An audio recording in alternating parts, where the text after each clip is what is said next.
geschenkt erhielten, sondern selbst nicht schaffen mussten.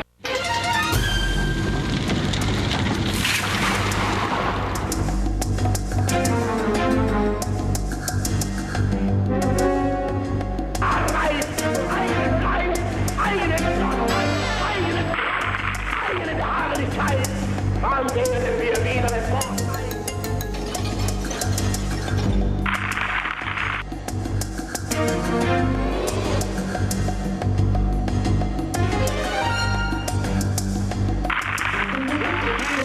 Die Demokratien der anderen Länder.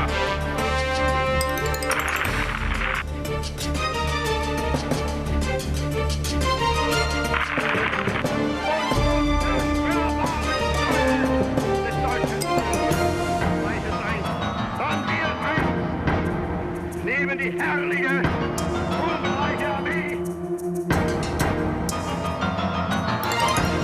Hitler, Anecdotes, Myths, and Lies. The Causes of a Mistake. From 1933, when the Nazi leader announced, "Today we rule the nation, tomorrow the world," to the devastated Europe of 1945, where 13 million orphans roamed the ruined streets. 12 years had passed in which the greatest human tragedy the world has known occurred. There is no doubt Hitler was an all-powerful leader. His war caused the deaths of more than 40 million people and left Europe and parts of the wider world in ruins. It would have been impossible for this unimpressive-looking, callous Austrian to begin to realize his egocentric dreams without the disaster of 1918 and the new state system that emerged in Europe as a result of the Treaty of Versailles.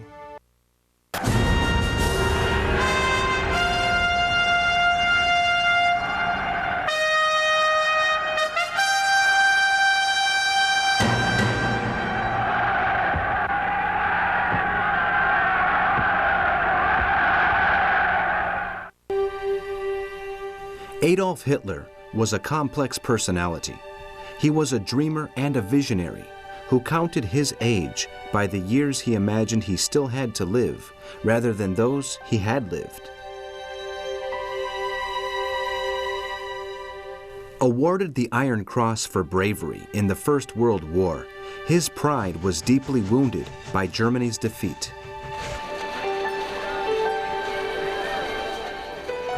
He believed the German army had not been beaten on the battlefield, but stabbed in the back, and he blamed defeatist politicians, communists, and Jews for the disaster.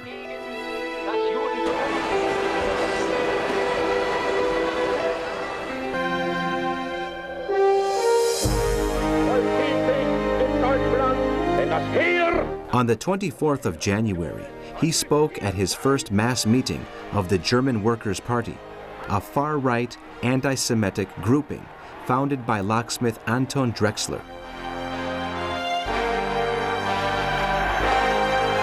"I'm not in this world to save humanity," he said, "but to use it for the benefit of Greater Germany."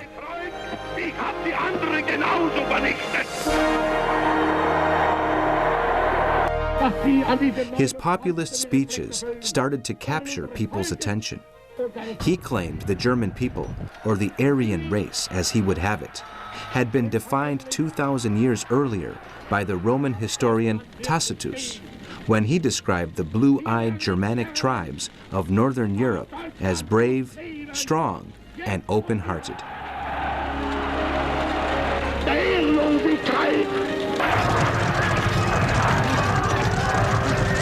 According to Hitler, the same people were now under the heel of their enemies.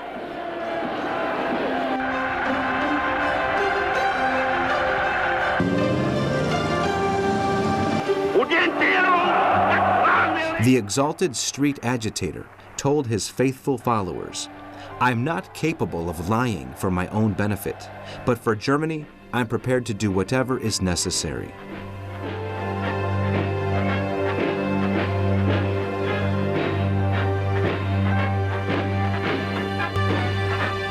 His mission was to regain Germany's honor, lost, he believed, by the cowardly and corrupt politicians who had signed the Treaty of Versailles.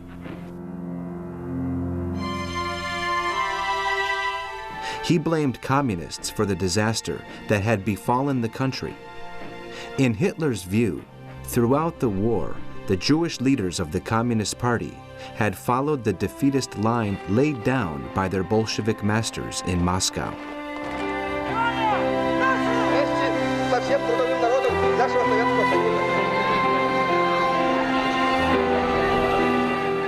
On the 8th of August, 1920, in Salzburg, Austria, he told his audience, "My main objective is Germany, above all else.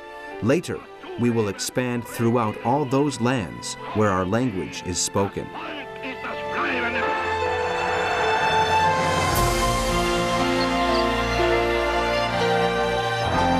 His speeches stirred up hatred among the German population for the victors of the Great War.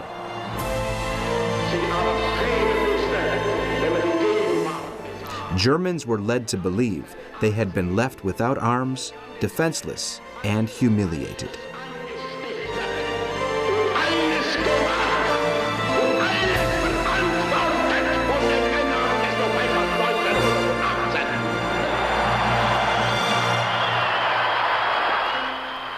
The streets became a political battleground where chaos reigned. Bolshevik ideas were spreading through society, and the communist movement was growing. Alarmed at the growth of the left and impressed by the example of Italy, in November 1922, certain members of the German ruling elite began to provide financial support for Hitler's party. The idea of a dictatorship was beginning to take hold among some wealthy Germans.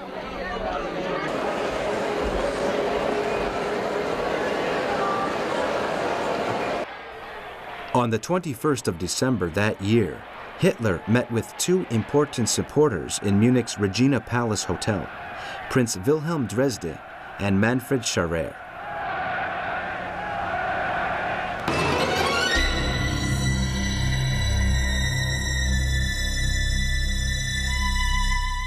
The 33-year-old leader of the Nazi Party made his intentions clear.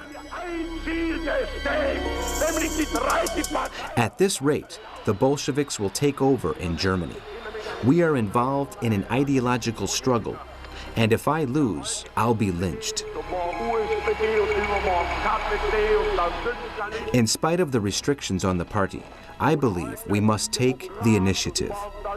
My men are a mighty force, and I can eliminate whatever I don't like.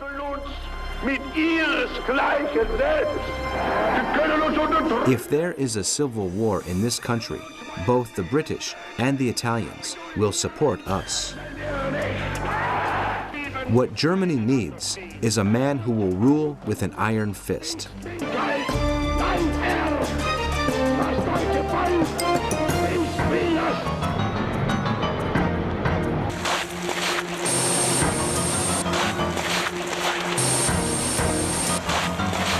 In February 1923, after France had made the mistake of occupying the industrial Ruhr area, donations to Hitler's party multiplied spectacularly.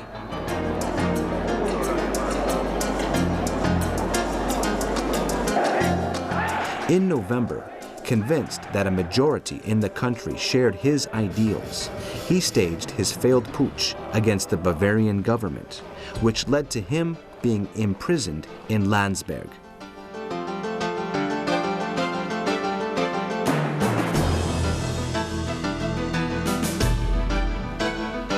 By the time of his release, the Nazi leader had decided he must use the democratic system to get power. With this in mind, he spent the following years consolidating his hold on the party and reorganizing his Praetorian Guard, the SA, who were to serve him as a private army and help him win votes by intimidating his political opponents and all those who didn't share his ideas.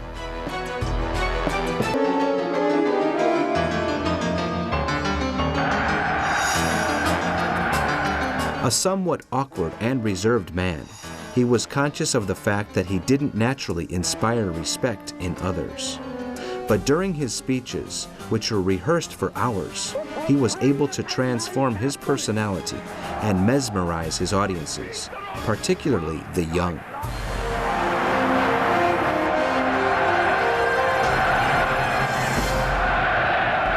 His excellent memory enabled him to memorize his speeches and remember when to raise the tone of his voice, shouting and gesticulating to reinforce his message and persuade his listeners.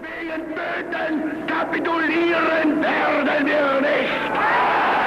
Selbst allein liegt die Zukunft des deutschen Volkes.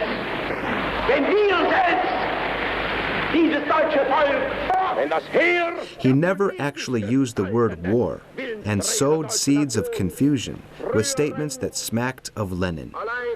After a revolution, there must be evolution, he said.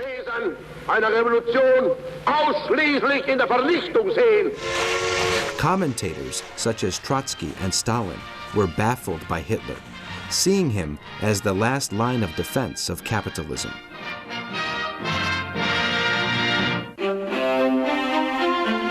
This obscure, willful man was a lover of the music of Wagner, Mozart, Beethoven, and Verdi.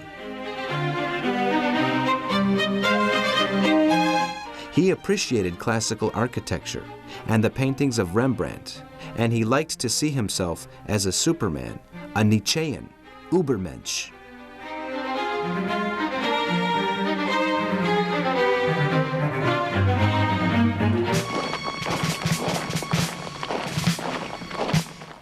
In 1925 and 1926, the 2 volumes of Hitler's Mein Kampf were published.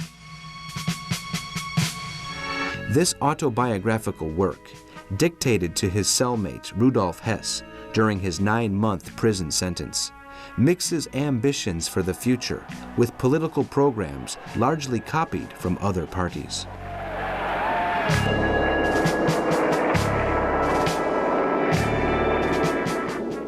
In an unpublished manuscript of 1928, Hitler set out his ideas with stark simplicity.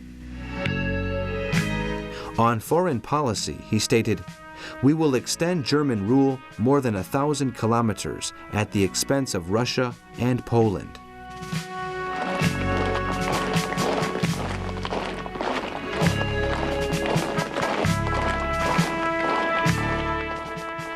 Hitler left little room for doubt regarding his future plans.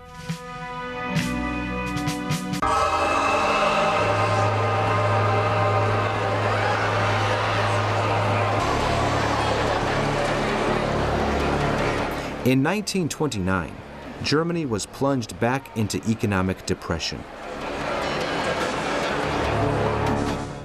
Hitler called for a return to the land and for the land to be divided up in such a way as to create a new social class whose well-being would be based on the products produced from its labor. In this way, he was able to win over small farmers to his cause, along with millions of men and women who found themselves without work and living in poverty as a result of the crisis. It was his great success.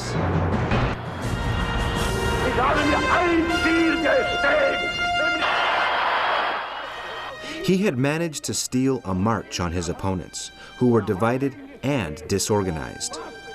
His harangues, full of popular patriotism, easily grabbed the headlines in a society in the midst of an economic slump where the media was terrified of the prospect of a communist-inspired government.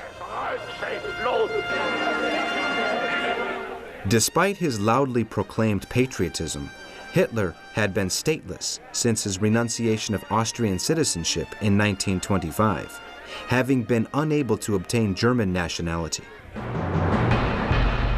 This problem was sorted out in 1932, when he was appointed to a civil service post in Braunschweig and consequently gained German citizenship. "You shouldn't congratulate me, but Germany," he remarked.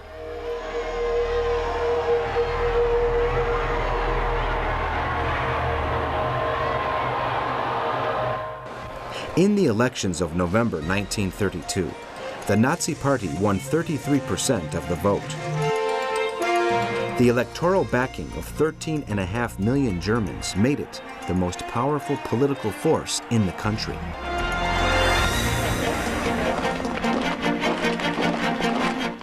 A million members and a 400,000-strong private army were still not enough to swing things in the Nazis' favor and achieve power. Hitler saw victory slipping through his fingers. His party was in retreat and heavily in debt, and facing a decline in membership.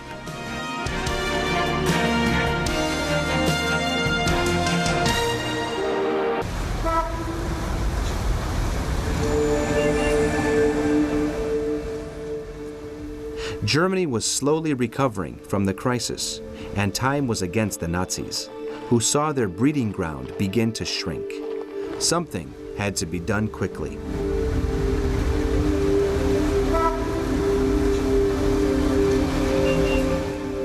The initiative was taken by others. The savior of Nazism appeared in the figure of the ex-chancellor, Franz von Papen, arch-conservative and representative of the landed aristocracy. Terrified by what had happened in Russia, this group was determined to smash the left, and they saw in Hitler the lesser of two evils that threatened the country. Der es mir nicht verzeihen kann, dass ich die marxistischen Parteien vernichtere. On the 4th of January, 1933, von Papen met with the Nazi leader in Cologne and offered him the chancellorship on condition that he, von Papen, occupy the post of vice-chancellor.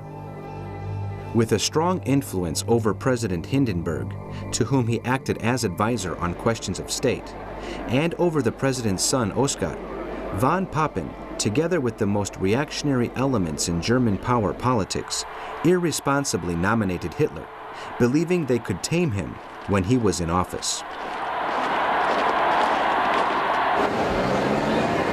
Put under pressure, Hindenburg agreed to meet Hitler.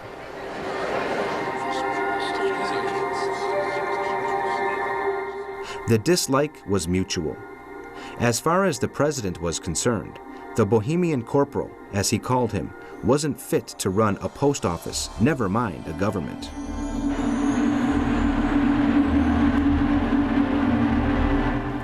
Most of the army top brass feared the rise to power of the fanatical Nazi leader, though the Chancellor von Schleicher did not see it as such a bad idea.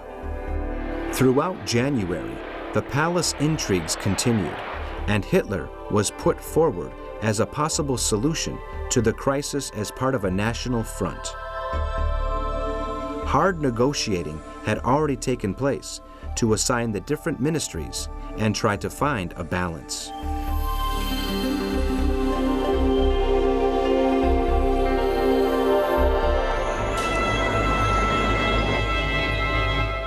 At midday on Monday the 30th of January, President Hindenburg swore in the new government of Chancellor Adolf Hitler.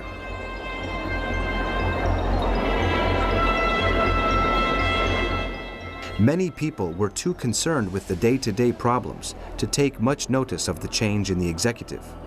The parties of the left and the unions, however, bitterly divided and stunned by events, feared for the future of the democratic state. The new chancellor lost no time in putting into practice his plans. He persuaded Hindenburg to dissolve parliament and call elections in March, with a view to creating a more favorable political situation.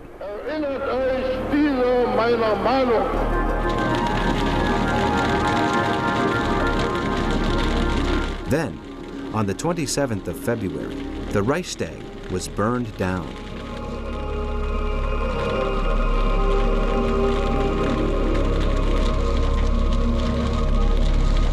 Marinus van der Lubbe, a Dutch ex-communist, out-of-work laborer, was arrested and charged. The Nazis immediately claimed he was part of a communist conspiracy.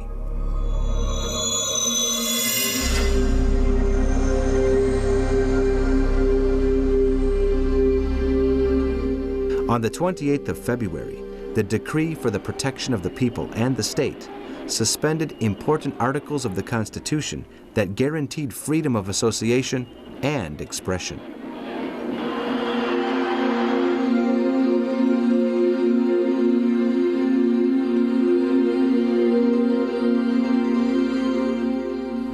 The Nazi Party campaign for the March elections was centered on the need for a strong leader. At the same time, the SA made participation in the democratic process as difficult as possible for its opponents.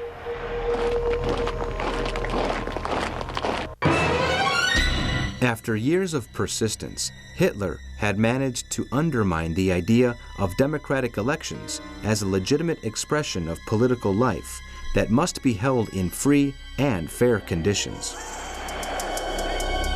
With thousands of Nazi henchmen on the streets throughout the country, many Germans found their constitutional rights denied. The Nazi Party gained 44% of the vote.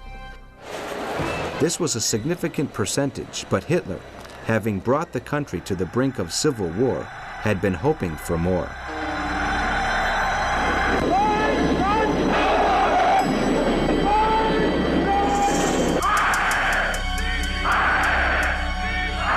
On the 23rd of March, 1933, the new deputies took their seats in a parliament draped with swastikas. There was no opposition. Hitler and his party, with the help of their private army, had consolidated their power through opportunism and repression. As far as Democrats were concerned, however, they had no political or moral legitimacy.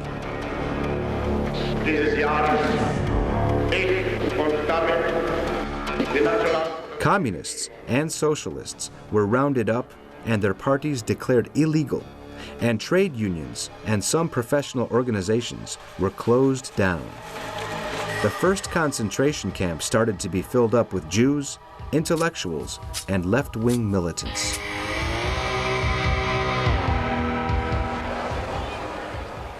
Germany was taking the first steps along the road to becoming a single-party, totalitarian state, under the watchful eyes of the Office of Investigation run by the arrogant Hermann Göring, who proclaimed, "Our revolution has been understood by the masses."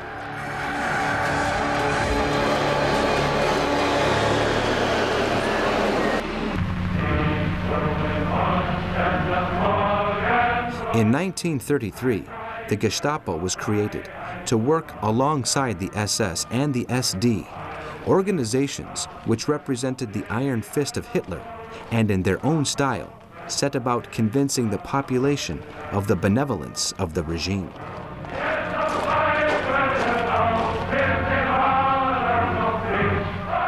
The neo-pagan element of Nazi ideology meant that it was not only Jews who were despised, but Christians and followers of other religions as well. In July 1933, Mussolini informed Hitler of the Vatican's disquiet over his anti-Semitic policy. The Nazi leader's reaction was immediate. He violated the Concordat and limited the rights of the Catholic Church.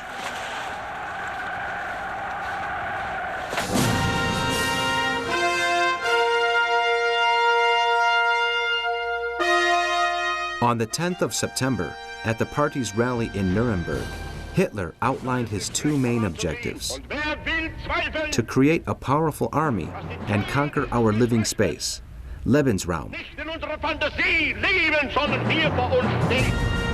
The new chancellor now began to prepare the population for what was coming.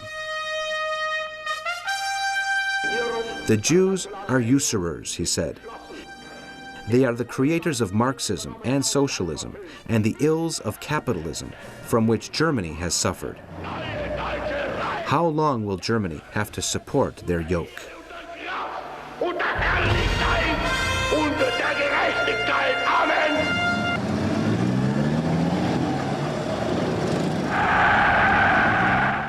Hitler knew Germans needed work and stability.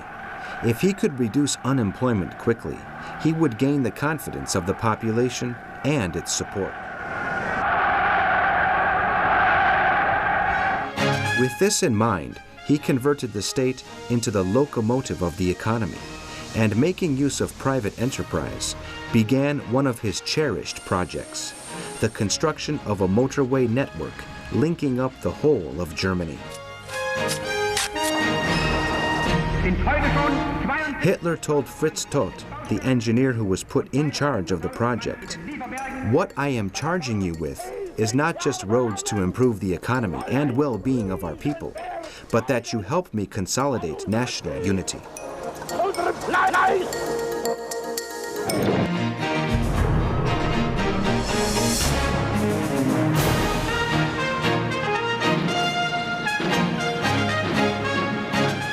On the 23rd of September, Hitler shoveled the first load of earth of the future Frankfurt Autobahn. Then 700 former unemployed workers got to work. A few hours earlier, he had met with a group of generals and informed them that his priority was rebuilding the fighting capacity of the Wehrmacht.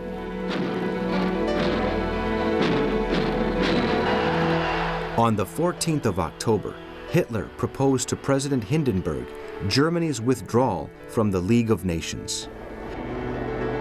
The old war hero saw this as a bold move. "At last, this country has a man who is prepared to defend his convictions," he exclaimed.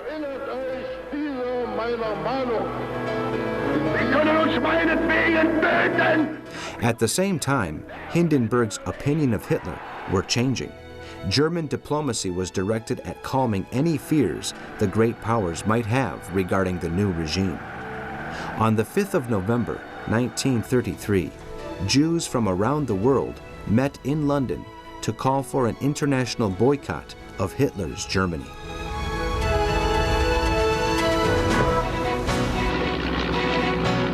A few days later, Joachim von Ribbentrop, the Nazi special envoy for foreign affairs, undertook his first diplomatic mission to Great Britain with the intention of reassuring the Prime Minister Ramsay MacDonald on the Jewish question.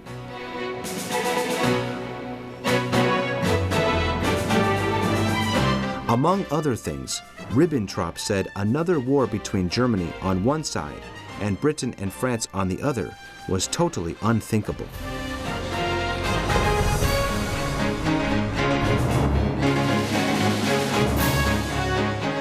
On the 12th of November, 1933, Hitler achieved the approval of 95% of the German electorate for his policies. "My power comes directly from the people," he claimed.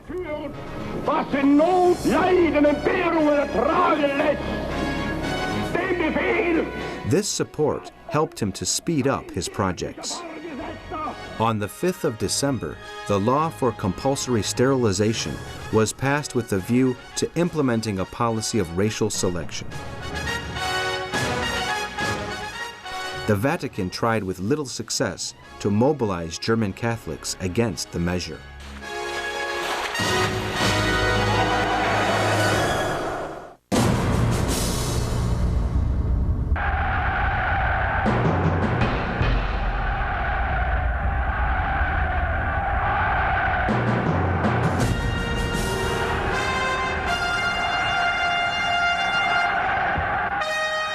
From the start, Goebbels set about raising Hitler to mythical status. To counteract the Nazi leader's somewhat squalid image, suits with shoulder pads were made and shoes to give him more height. The Roman-inspired Heil Hitler salute had been adopted to reinforce the leader's authority, and Sieg Heil was used at special events.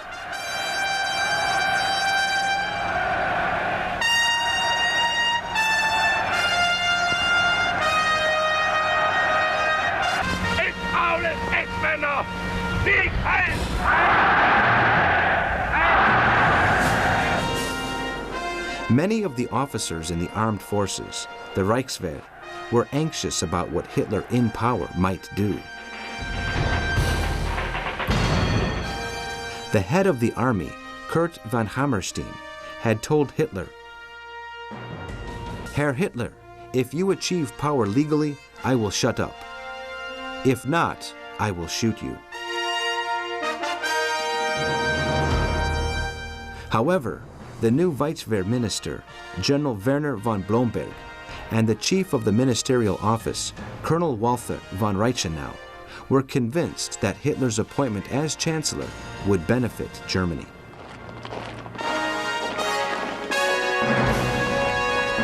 Hitler went out of his way to win over the doubters in the military top brass. By telling them of his plans to make Germany great again, he believed he could gain their unconditional support.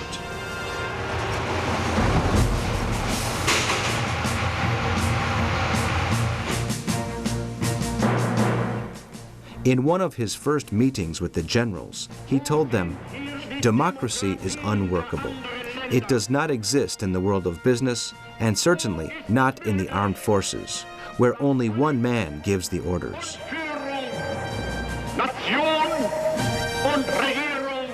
Therefore, it should be rejected as useless for a state.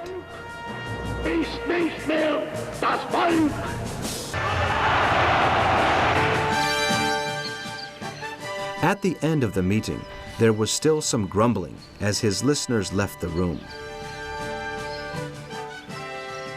But the Nazi leader was patient.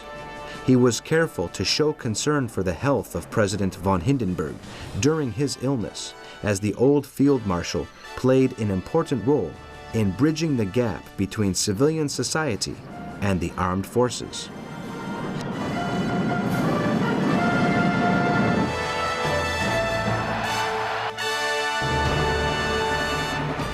In the meantime, he was strengthening the party's armed wing and creating a parallel army to the Wehrmacht, while awaiting the opportunity to purge those officers who were labeled reactionaries for not sharing his ideas.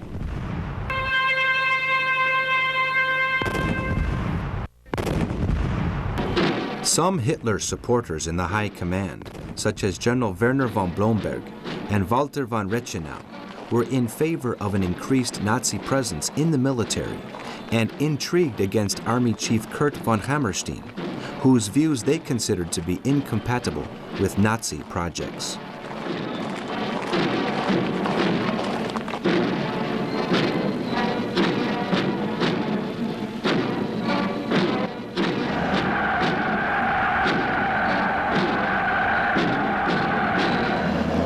In February 1934, Hitler replaced him with Nazi supporter Baron Werner von Fritsch, one of whose first measures was to order the use of the swastika in all military insignia.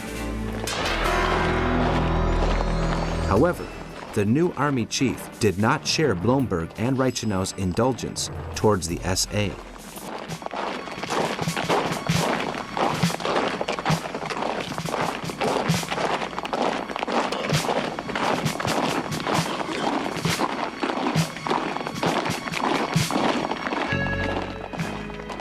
There were, by this time, more than 2 million men in the Sturmabteilung, the SA or stormtroopers of the Nazi Party, under the command of Ernst Röhm and with the support of Hitler. Some of the army leaders believed they represented a threat to the Wehrmacht and even to the regime.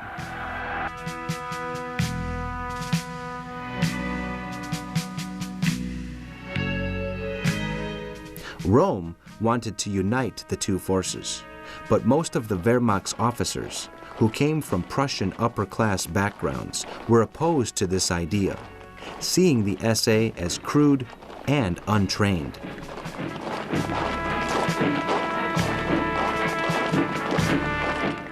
Tension between Fritsch and Röhm increased, as the latter insisted on the incorporation of his men into the army.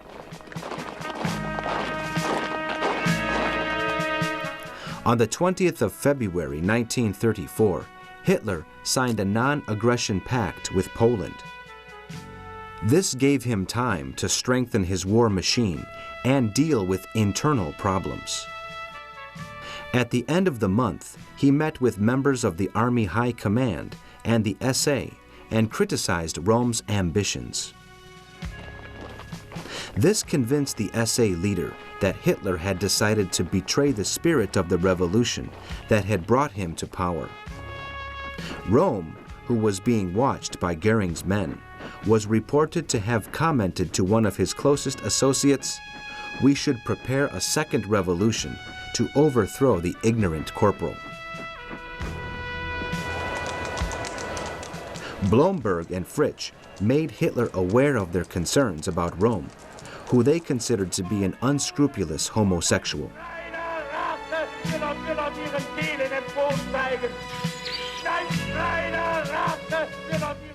Tension between the army and the SA increased in Bavaria.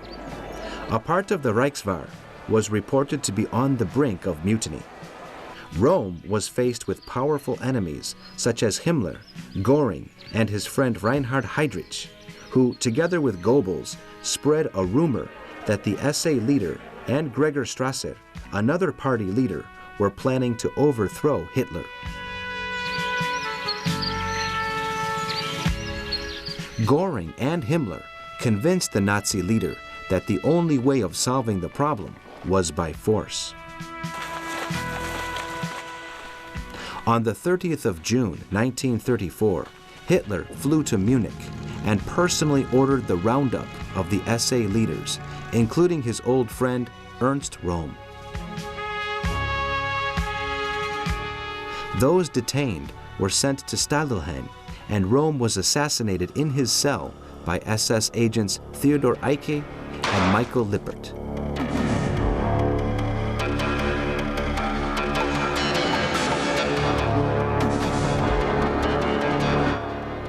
In Potsdam, General Schleicher was murdered at his home along with his wife. It came to be known as the Night of the Long Knives. Hitler had handed over a list of names to Sepp Dietrich, the head of his SS bodyguard. But on the orders of Göring, hundreds of people were murdered, including Gregor Strasser and Pater Bernhard Stempfle, an early friend and collaborator of Hitler. The Führer tried unconvincingly to justify the deaths in the Reichstag. In the privacy of his office, he received the thanks of Reichswehr Minister Blomberg and the rest of the government for his courage in dealing with the emergency.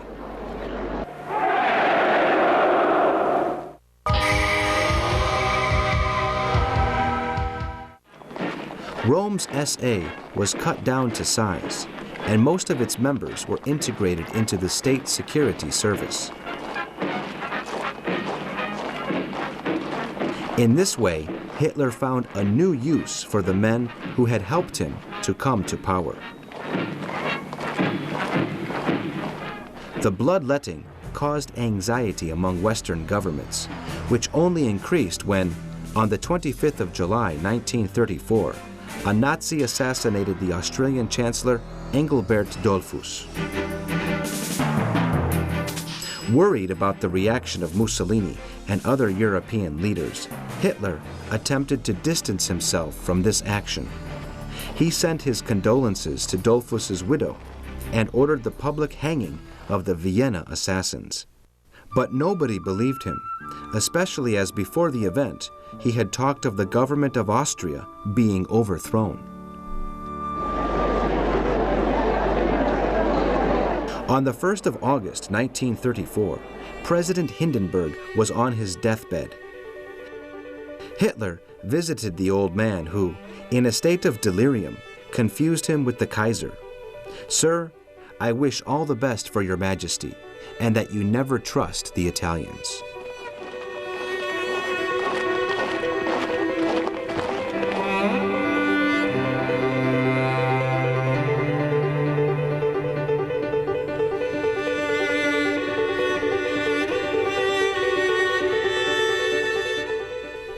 As soon as the funeral honors were over, the Nazi leader lost no time in calling Parliament in order to approve the law uniting the posts of Chancellor and President in his own person, something that was of course unconstitutional.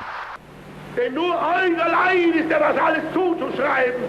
Wenn ihr damals gegangen wärt, Niemals wäre Deutschland mehr gerettet worden.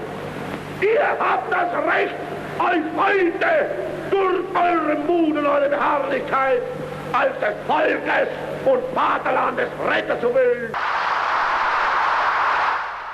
Hitler held a plebiscite to gain approval for the change on the 19th of August and obtained 90% of the votes.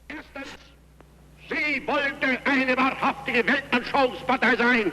Und zweitens, now I have conquered Germany, he proclaimed euphorically.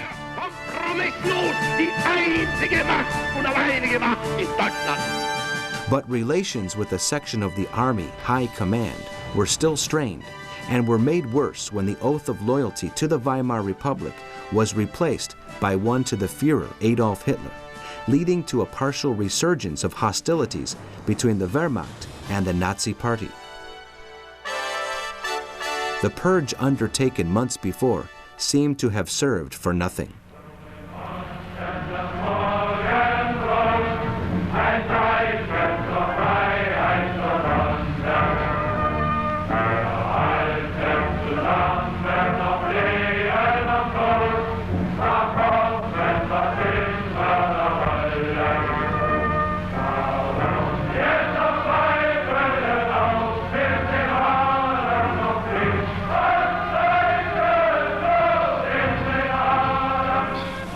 Nazi intriguers cast their suspicions on Army Chief Baron Werner von Fritsch, who was accused of preparing a coup d'etat. Hitler again sided with the Wehrmacht.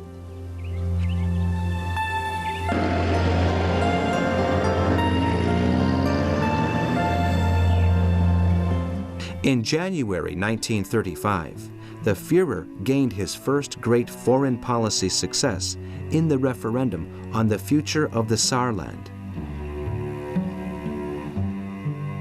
A majority in the area voted to rejoin Germany, and as a result, the League of Nations was obliged to ratify the transfer of the territory to the Third Reich.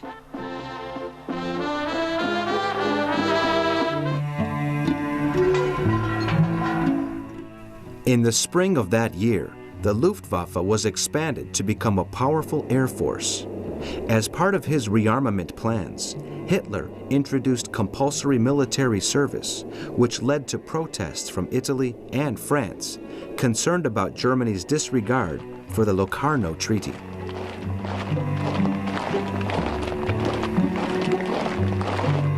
Hitler was not prepared to renounce his expansionist ideas, however, and was confident that Germany's industrial capacity and geographical location favored his plans. Moreover, German agents had obtained intelligence that France, Russia, and Czechoslovakia were preparing an agreement of mutual aid, starting with the construction of 25 airfields on Czech territory.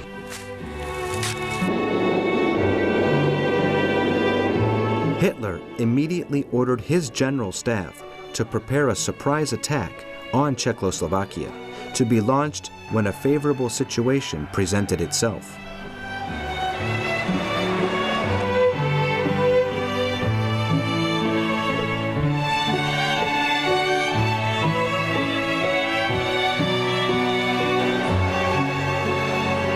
Meanwhile, the victors of the Great War watched with alarm as the Nazis repeatedly broke the terms of the Versailles Treaty. The British foreign minister was sent to Berlin to clarify the situation regarding the German armed forces.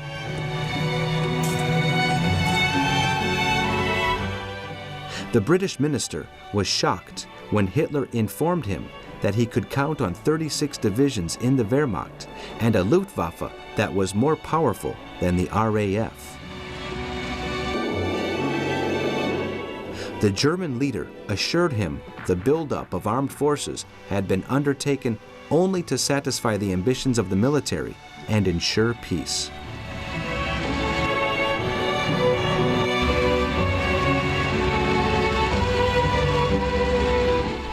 Hitler's powers of persuasion were formidable.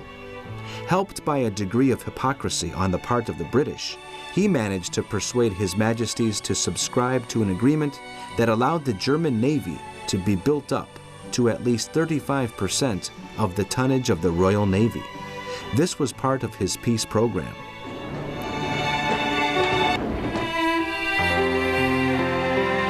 On a personal level, Hitler's health began to deteriorate. His stomach cramps gave him discomfort, and on top of this, lumps appeared in his throat, causing him great alarm as his mother had died of cancer.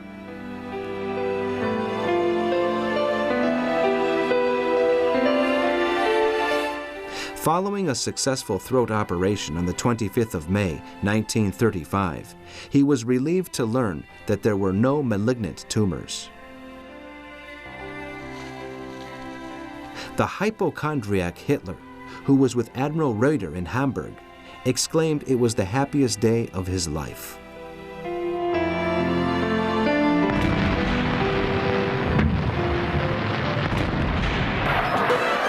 On the 3rd of October that year, Italy invaded Abyssinia, and Hitler, ignoring Hindenburg's deathbed advice, supported Mussolini in the face of French and British sanctions.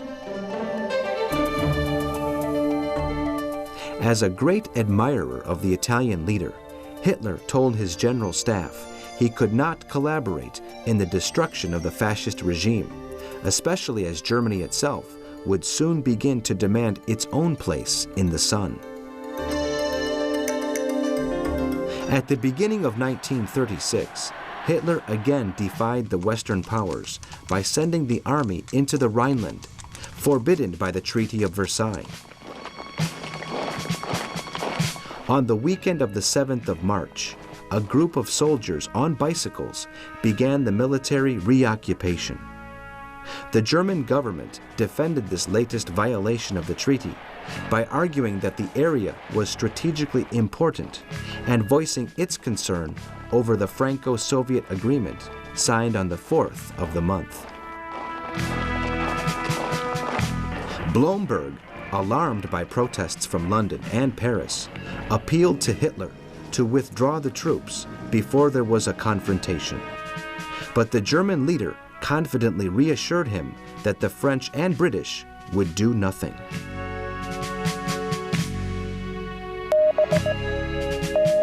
He was emboldened by reports that the new British monarch, Edward VIII, a nephew of Kaiser Wilhelm II, supported the Nazis and had warned the Prime Minister, Stanley Baldwin, he would abdicate if any action was taken against the Third Reich. The King's mistress, American multimillionaire Wallis Simpson, who was a personal friend of von Ribbentrop, was also said to be an admirer of the Nazi regime, as indeed were other members of European royalty, deeply shocked by the murder of the Tsar and his family at the hands of the Bolsheviks in the Russian Civil War. The remilitarization of the Rhineland produced an outburst of nationalism throughout Germany and a spectacular increase in support for Hitler. The Western powers failed to respond in any effective way.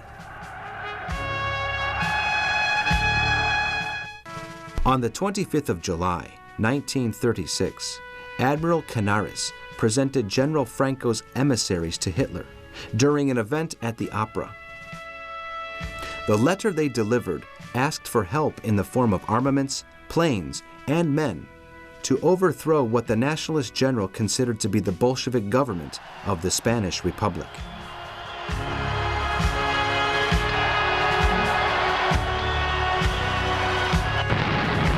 Hitler saw the Spanish Civil War as an opportunity to try out new weapons developed in the Reich in a real combat situation, and considered the conflict would serve to distract the attention of Europe from his own rearmament program.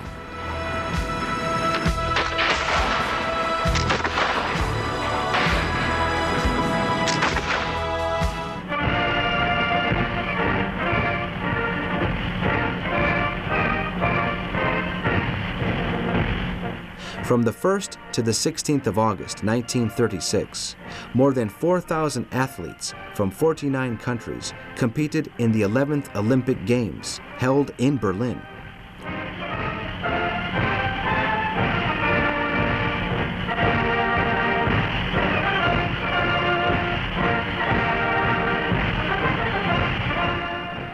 The city had been chosen in 1931, and Hitler wanted to show the world the greatness of the Aryan race and the splendor of his regime. Goebbels, the architect Albert Speer, filmmaker Leni Riefenstahl, and Rudolf Hess were charged with organizing the event that was to be used to display German power.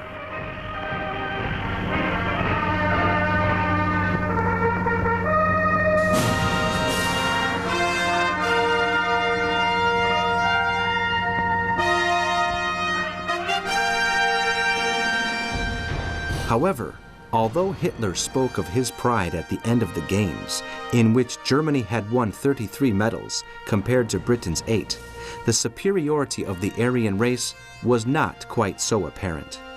The greatest individual success of the Games belonged to the black American athlete Jesse Owens, who won 4 medals, though Hitler did not shake his hand.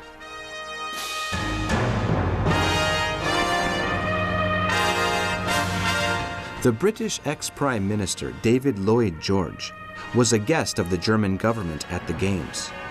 He was so impressed that he penned an article in the Daily Express praising the Führer for having united the nation like never before.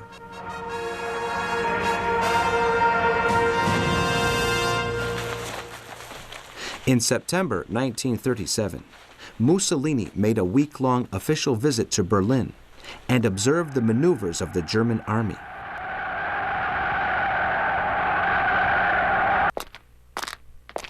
Hitler spoke to him of his doubts about the situation in Spain. "I am worried about the stability of the Mediterranean and concerned that it is too much in the hands of the Catholic Church and the rich."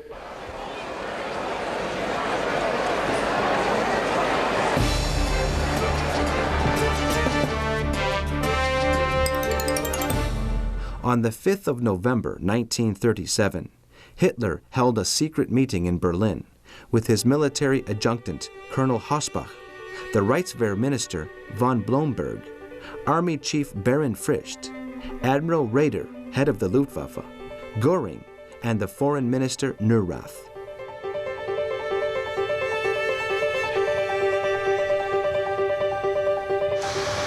The Führer spoke of the serious economic difficulties Germany was experiencing in order to rearm.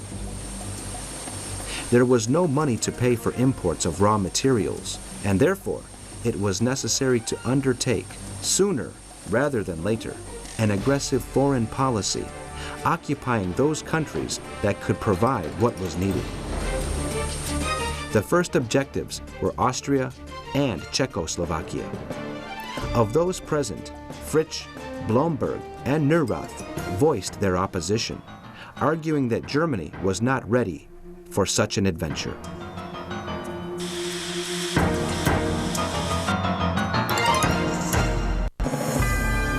To try to justify his expansionist foreign policy, Hitler liked to argue that the Roman Empire had not been destroyed by Germanic tribes, and that this Indo-European people had laid the true foundations of European civilization, which the Christian Middle Ages had undermined.